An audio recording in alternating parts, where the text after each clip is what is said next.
Hello everyone, today I'm going to teach you how to play chess, and if you want to get better at the game, you actually have to listen to a couple of very small details and you will see that at some point you'll get good. So let's just start. First of all, take the center. Play e4, play d4, doesn't matter. There is a rule which is basically put your pieces on their natural squares. For example, the natural square of this knight is the f3 square, and the natural square of this knight is the c3 square. Then the point is very simple. You try to get your pieces into the game as quickly as possible.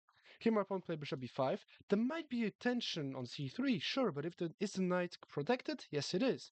I can just keep putting my bishop and my pieces on their natural squares. In that case, the c4 square for my bishop. Now, I see that this bishop can eventually go on g4. This is very important when you're playing chess to prevent your opponent's pieces from pinning you. It's not forced, but if you can do that, eventually think about this. Okay. 87 is already a weird move. He's not putting his knight on a natural square. What does it change? It just changes that this knight on f6 was eventually applying some pressure on on e4. Now it's not. So I will just play short castles because it is extremely important once again to get your pieces into the game. Now, I would like to play d3. Now, the only thing that I don't like about d3 is that he can eventually go knight to a5, trying to get my bishop. So I can eventually play a3 to attack the bishop. And if one day he goes knight there, I can just move back on a2. Also, after a3, if the bishop captures my knight, okay, he didn't do it, but if he had to capture on c3, then I would have to recapture back with the d pawn, I think, with the intention of opening up this one. No, he went bishop to a5. Usually we can take space on the queen side. Taking space is usually pretty good on the queen side. I will do that. And the idea is very simple. Slowly but surely, I decided that I am ready to basically push over there. Now, what I see first of all is that if I go a5, he can capture my pawn, but then I go a4 and the bishop is almost trapped. But now he has the c5 square since my pawn is no longer there. So maybe I should just keep bringing my pieces into the game properly. So I would just play d3. Now, no more knight a5. Okay, king h8 is a weird move. What I see is that it's leaving the f7 pawn not protected. And now I have to think, if I go knight there, if he goes back, eventually I can go queen h5, which threatens mate. And if h6, the f7 square is weak. So I would just go knight g5. I'm attacking the pawn, so I think he will have to defend it. If he advances the pawn, there is just a problem, and that is that, okay, this is a huge mistake.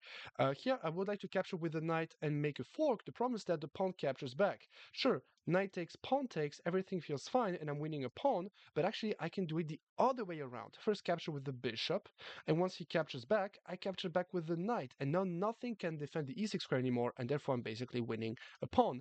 And also, I was forking the queen and the rook. So I would just go capture the rook, and I'm just much better.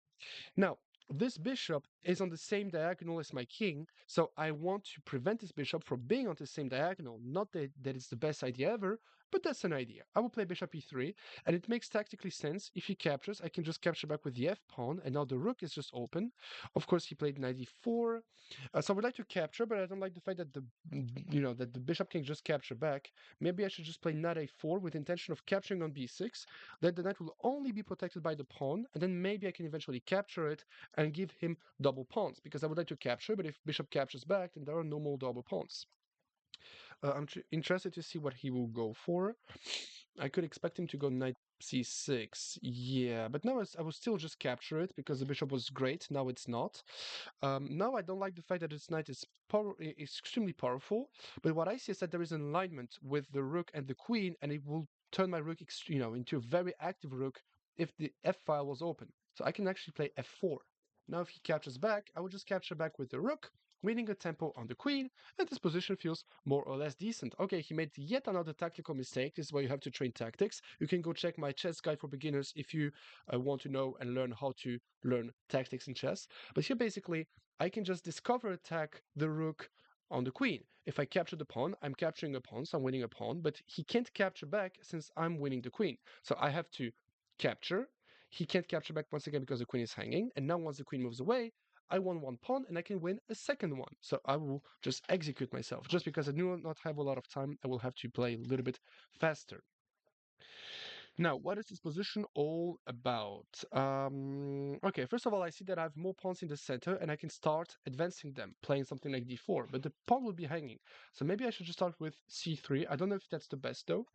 Okay, and now I wanted to go d4 and I will play d4. Now the pawn is perfectly protected. This is, by the way, what we call creating a plan. Okay, this is weird. He's trying to attack my bishop, but I can, if I play d5, there is a fork. I'm sorry, I'm losing the bishop with check, so even though it's a fork, it's nothing. So maybe I should just start with rook f3, which attacks the queen. And then once the queen moves away somewhere, then the fork is still on the table, and I can basically execute it, and I am um, doing great. Okay, he won a pawn. Nothing is hanging in this position. Everything is perfectly protected. I will just start to play a tiny bit faster. We'll just play bishop d4, try to activate the bishop. If he captures, I just capture back with my queen.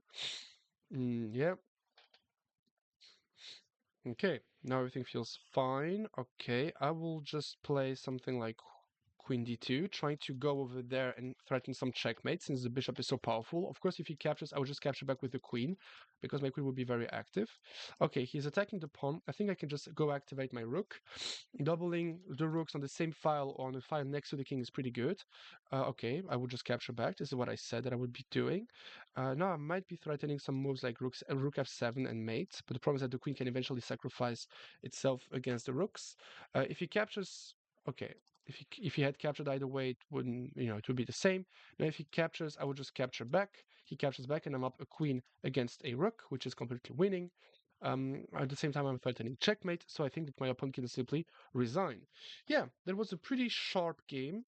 Yeah, and of course I would just capture it, and now it's time to have some good technique. When you're up a queen against you know a lot of pieces or a couple of pieces, just capture every single pawn. Just try not to blunder the queen, and then at some point, once you realize that you have enough pawns, you can even sacrifice the queen back and start pushing your pawns. I would just start pushing them. This is how you win in endgames. You start to eat all your pawns and push your pawns. If he gives me a check, I just go rook f2, you know. And now the queen is supporting my pawn. I would just go hide my king. King f2 wasn't necessary. Um, yeah. Now it just feels completely winning.